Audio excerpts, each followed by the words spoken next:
City wants Spanish star, Arsenal make Partey plans, Brighton sign an EPL winner, Newcastle's takeover is in doubt, and a transfer roundup all coming up in the next few minutes. As I'm your host, Matt Froelich, you are the Onefootballers, and this is the Daily News.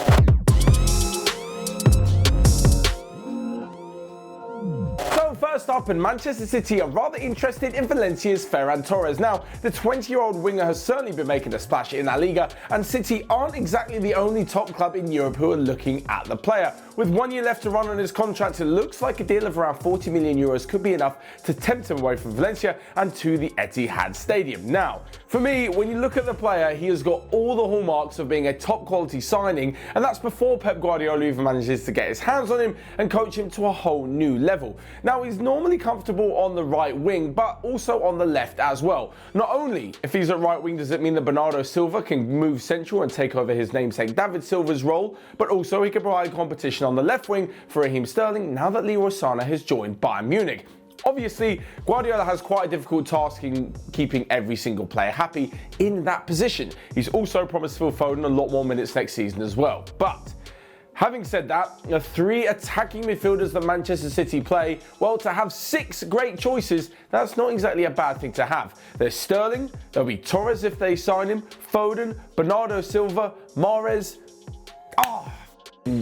Forgot the last one. They'll have Torres if they sign him, Sterling, Mahrez, Silva, Foden. They'll be absolutely stacked in this area should, as I say, they manage to bring the 20-year-old to the club. But there are other teams such as Bayern Munich who are also interested in the Spaniard, although to me it looks like he probably will end up at the Etihad. And talking of a player potentially moving from La Liga to the Premier League, and it is Thomas Partey, and yes, this saga is still rumbling on, and unfortunately for Thomas Partey, it looks like he wants to join Arsenal, but they just don't quite have enough money for him. Enough money being the £45 million release clause that is on the Ghanaian's head. Now, Arsenal have openly admitted to Atletico Madrid that they won't be buying him this summer if they have to pay that much money, so according to a few reports, they may offer a couple of players in return. Now, as we've been speaking about the last few weeks, this looks like it's going to happen more and more during the summer transfer window.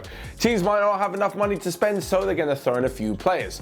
The one that Arsenal are going to throw in is Matteo Guendouzi. Now, we all know what happened towards the end of this season with his argument with Neil Maupay at Brighton, throwing him to the ground, training alone at Arsenal, and not appearing again before the end of the season. So, if they look to get rid of a troublesome player like him, bring in Thomas Partey, apparently it's 25 million plus Guendouzi, they've solved the problem and they haven't actually spent that much money. It looks like a pretty good deal. So good, in fact, I'm wondering why no other team seems to be that interested in Partey.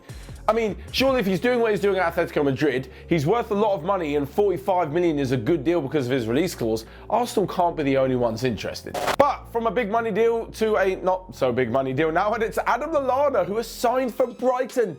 Just a couple of days after Liverpool wrapped up their season with a victory at Newcastle, which saw them finish on 99 incredible points, Lallana has left the club after 6 years and moved back to the South Coast. Now, not to Southampton's former club, as you mentioned, but to Graham Potter's Brighton. And for them, this is one hell of a signing.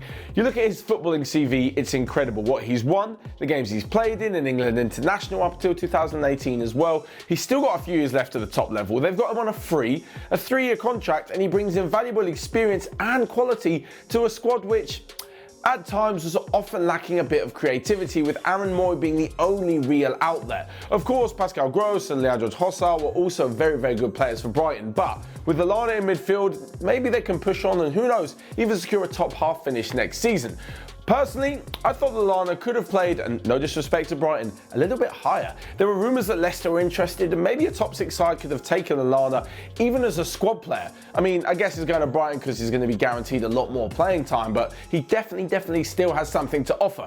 Anyway, the transfer market is open and it's been kicked off with, in my opinion, a really good signing from Brighton. But to some transfers that might not happen, and we've been talking about it all summer, and it's this Saudi takeover at Newcastle, which may not actually be happening. There is a mass confusion over who's actually going to be in charge. So apparently the takeover is being fronted by a British financier, where actually it's going to be funded by the Saudi Private Investment Fund.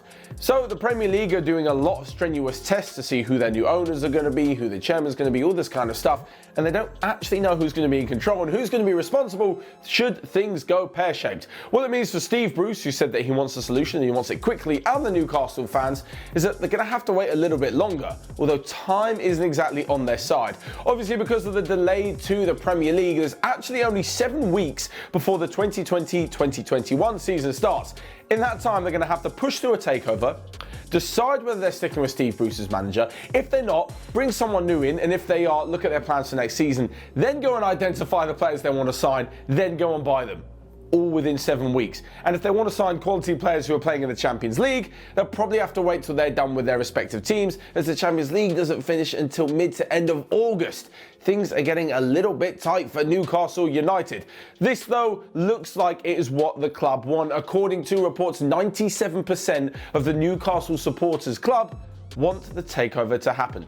I'm pretty sure they want any sort of takeover to happen, just so that Mike Ashley is out of the club for good. So next up, in a quick roundup of the rest of the day's transfer news, where Tottenham young star Japhet Tanganga has signed a new deal at the club, keeping him at Spurs until 2025. Leverkusen have opened the bidding for Ajax keeper Andre Onana with a €20 million bid. Javi Gracia, the former Watford manager, is now in charge at Valencia. He may be losing Ferran Torres, as we discussed, and the LMA Manager of the Year has gone to Jurgen Klopp. What an unbelievable season for him. And Liverpool, and the Championship Manager of the Year went to Marcelo Bielsa, as he guided Leeds to the Championship title and back into the Premier League. So there you have it. That is all from me for today on the Daily News. But you guys, let me know your thoughts in the comment section down below. Whilst you're at it, you can smash the like button and click here or here to check out all of the other videos we've got going on Onefootball. But until next time, I will see you guys later.